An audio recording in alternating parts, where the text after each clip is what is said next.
Dari GBK sendiri ya mulai hari ini harus serius menjaga kondisi daripada lapangan ini, karena jangan sampai muka Indonesia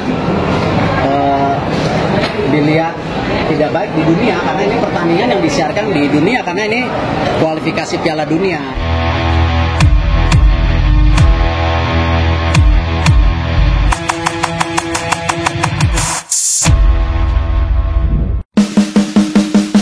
Stadion Gelora Bung Karno bakal jadi venue laga timnas Indonesia melawan Irak dan Filipina, Juni nanti. Namun, sebelum laga itu, Stadion Gelora Bung Karno akan dipakai konser NCT Dream. Indonesia akan memainkan 2 laga kandang pada lanjutan kualifikasi Piala Dunia 2026 zona Asia. Laga pertama adalah lawan Irak, 6 Juni 2026. Lalu, pada 11 Juni, skuad Garuda akan menjamu Filipina. 2 laga tersebut, sesuai dengan jadwal awal, bakal dimainkan di Stadion Gelora Bung Karno. PSSI kini tengah menyiapkan 2 laga itu. PSSI melakukan peninjauan kondisi lapangan pada hari Selasa kemarin. Saat peninjauan dilakukan, sedang ada persiapan untuk acara konser musik NCT Dream. Seperti diketahui, pada 18 Mei nanti, bakal ada konser NCT Dream di Stadion Gelora Bung Karno. Konser ini bakal digelar di area dalam stadion. Panggung dan beberapa perlengkapan konser sudah dipasang ketika PSSI meninjau kawasan Stadion Gelora Bung Karno. Mudah-mudahan setelah konser NCT Dream segera dibenahi dan dimaksimalkan pemeliharaannya, nanti 6 hari setelah konser, saya akan kembali untuk melihat rumput di GBK, ucap Sekjen PSSI, Yunus Nusi. Dari foto-foto yang diunggah di situs resmi PSSI, kondisi rumput di Stadion Gelora Bung Karno terlihat kurang ideal. Ada beberapa bagian lapangan yang rumputnya kering. Sebelum peninjauan yang dilakukan Yunus Nusi dan tim PSSI, sudah melakukan komunikasi dengan Pusat Pengelolaan Komplek Gelora Bung Karno. Sang Ketua PSSI meminta komitmen untuk menjaga kondisi rumput. Sudah komunikasi dengan pengelola GBK. Saya tekankan kepada GBK untuk rumputnya harus sesuai standar internasional, karena ini pertandingan kualifikasi Piala Dunia, ucap Erik beberapa hari yang lalu. Penyerang FC Utrecht Ole Romeni mengungkapkan bahwa dirinya memiliki ikatan dengan Indonesia karena nenek dan ibunya lahir di sana. Hal itu diungkapkan Romeni saat berbincang di podcast Football Primer terkait pendekatan PSSI untuk menaturalisasinya. Pemain berusia 23 tahun itu mengaku banyak mendengar cerita mengenai Indonesia. Itu sebuah kebanggaan karena nenek dan ibu saya lahir di Indonesia. Jadi saya mendengar banyak cerita dan memiliki ikatan dengan negaranya. Jadi, saya banyak membicarakan hal ini dengan keluarga, juga teman. Ini sangat menarik, karena Anda benar-benar bisa menjadi contoh dan menginspirasi orang-orang dalam jumlah yang banyak. Jadi itu merupakan kesempatan yang menyenangkan, ujar Romeni. Romeni juga mengaku sudah berkomunikasi dengan Ketua Umum PSSI Erick Thohir soal naturalisasi agar bisa memperkuat timnas Indonesia. Namun, Romeni masih mempertimbangkan dengan matang untuk bermain bersama timnas Indonesia, karena masih memimpikan bisa berseragam timnas Belanda. Ya, sudah ada pertemuan dengan Erick Thohir, ujar Romeni. Kehadiran Romeni yang berposisi striker sangat cocok dengan kebutuhan timnas Indonesia yang masih kekurangan pemain tajam di posisi penyerang. Gelandang bertahan Crystal Palace ini dikabarkan akan segera mengunjungi Indonesia untuk 2 agenda penting. Hal ini disampaikan oleh pengamat sekaligus komentator sepak bola ternama tanah air, Roni Pangemanan atau yang akrab disapa Bung Ropan, melalui sebuah video yang diunggah pada kanal YouTube Bung Ropan. Menurut Bung Ropan, ada 2 agenda penting yang bakal dijalani Jairo jika jadi datang ke Indonesia pada akhir Mei 2024 mendatang. Pertama, untuk mengurus proses naturalisasi, menyerahkan dokumen, dan melengkapi administrasi, untuk kemudian bertemu dengan Ketum PSSI Erick Thohir. Menurut Bung Ropan, segera memproses berkas naturalisasi dan bertemu Erick Thohir merupakan keinginan langsung Jairo Riedewald. Jairo Riedewald, pemain berusia 27 tahun yang bermain untuk Crystal Palace di Liga Primer Inggris ini, mengharapkan secepatnya dia berada di Indonesia. Artinya dia ingin untuk memproses semua urusan dia, dokumen-dokumen dia, administrasi, agar dia bisa dinaturalisasi dan menjadi bagian dari tim nasional merah putih, ujar Bung Ropan. Laga timnas Indonesia versus Belanda yang dinanti-nantikan pencinta sepak bola tanah air tinggal menunggu waktu untuk terwujud. Hal itu diketahui dalam unggahan terbaru Ketua Umum PSSI Erick Thohir di akun Instagramnya.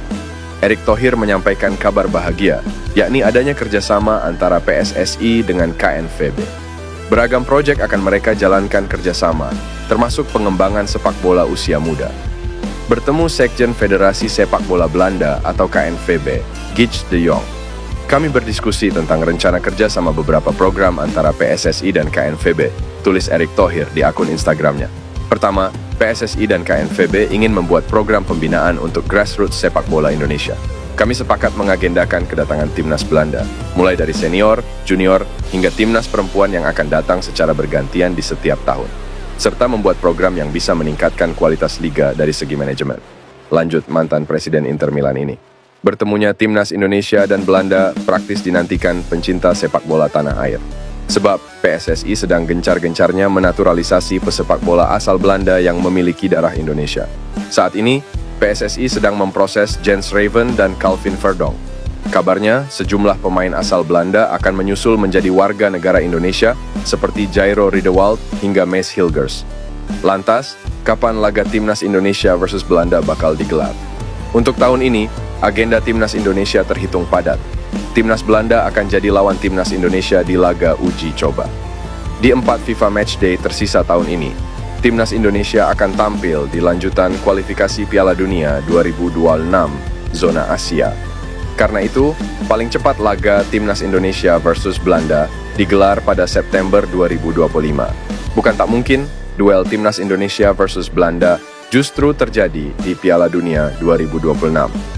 Duel itu bisa saja terjadi jika ada lebih banyak pemain keturunan berkualitas yang mau memperkuat skuad Garuda hingga tim asuhan Shin Tae-yong lolos Piala Dunia 2026. Ada sosok pemain baru calon naturalisasi timnas Indonesia yang berasal dari klub ternama di Belanda. Sosok ini masih berusia 18 tahun, namun dia sering diminta latih tanding bersama para seniornya di tim utama NEC Nijmegen. Pemain ini juga sudah dihubungi PSSI melalui Indra Syafri dan diproyeksikan menjadi bagian dari timnas Indonesia di masa depan. Siapakah dia? Dia adalah Dion Marks, yang kini berstatus sebagai pemain klub ternama Belanda, yakni NEC Nijmegen. Pemain ini masih belia karena baru berusia 18 tahun dan memiliki tinggi badan ideal seorang bek yang mencapai 187 cm dan akan terus tumbuh lagi karena usianya. Oleh pelatihnya, Dion Marks dipercaya untuk tampil reguler bersama skuad U21. Saya tampil penuh di semua pertandingan yang kami jalani, kata Dion Marks dikutip dari laman YouTube Yusanugraha. Yang membuat dia bangga, meski di level kelompok umur, namun dia sering diminta untuk berlatih bersama tim senior. Dalam skuad senior ini ada nama Calvin Verdonk, di bek kiri, yang kini juga bakal dinaturalisasi untuk timnas Indonesia senior. Soal darah yang mengalir dalam dirinya, Dion Marks mengaku berasal dari ayahnya yang merupakan keturunan Palembang. Banyak juga keluarga dari ayah yang tinggal di Jakarta, jelasnya. Bahkan sampai saat ini, ayahnya masih rutin untuk berkomunikasi dengan keluarga di Indonesia. Dion Marks juga mengaku sudah dihubungi oleh perwakilan dari timnas Indonesia, yakni Indra Syafri. Dion Marks diproyeksikan untuk skuad muda timnas U20 Indonesia dan tidak menutup kemungkinan juga bisa memperkuat skuad senior bersama Marcelino Ferdinand dan kawan-kawan. Mees Hilgers, pemain muda berbakat yang sangat diharapkan untuk gabung timnas Indonesia. Namun hingga saat ini, Mees Hilgers masih belum memutuskan apakah akan membela timnas Indonesia atau tidak. Beberapa tahun lalu, Mees Hilgers memang santer dikabarkan akan gabung dengan timnas Indonesia tetapi urung terjadi. Apa alasannya? Banyak yang menduga bahwa pemain 23 tahun tersebut masih menunggu peluang untuk bergabung dengan tim nasional Belanda. Terlebih, ia memang sempat mendapatkan panggilan dari Belanda U21 pada September 2022. Meski sebenarnya akan cukup sulit untuk bisa menembus skuad Belanda senior, terlebih untuk posisi belakang. Di sisi lain, sepertinya ada sosok calon pemain timnas Indonesia yang bisa membantu membujuk Mees. Sosok calon pemain timnas Indonesia tersebut adalah Calvin Verdonk, yang kini bermain dengan NEC Nijmegen. Dilansir dari akun Instagram kedua pemain, keduanya saling mengikuti satu sama lain. Sehingga dapat diartikan bahwa Mees dan Verdonk secara personal mengenali satu sama lain. Terlebih, keduanya memang pernah berada di satu tim yang sama, yaitu FC Twente. Tepatnya pada 2019-2020, tetapi Mees saat ini masih berada di FC Twente U19, sedangkan Verdonk di tim senior.